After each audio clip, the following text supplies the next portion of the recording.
Super भत्ता तोरा दुनु कलेल मनीष पत्रकार एगो सुपर भत्ता तोरा दुनु कलेल मनीष पत्रकार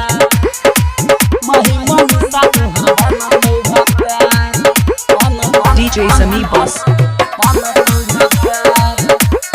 presented by Chand Recording Studio, Vieja Road, Barsam।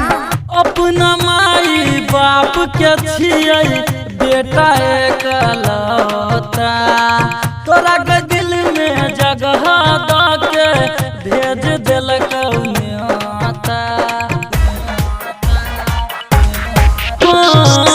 अपना माई बाप के छियै बेटा एकलौता तोरा के दिल में जगह द के भेज देलकौ न्योता। मीडिया पर कर देतौ धमाल, मीडिया पर कर देतौ धमाल एगो मनीष पत्रकार तोरा दुनु कलेल सुपर भत्ता एगो मनीष पत्रकार माही मनीषा कहबान तो भत्ता माही मनीषा कहबान तो भत्ता DJ Sami Boss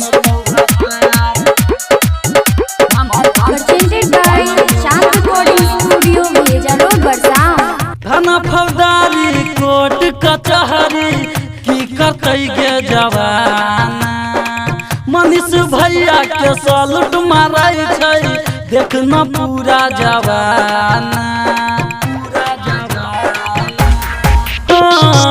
थाना फौजदारी कोर्ट कचहरी की करतै गे जवाना मनीष भैया के सलूट मारै छै देख न पूरा जवाना।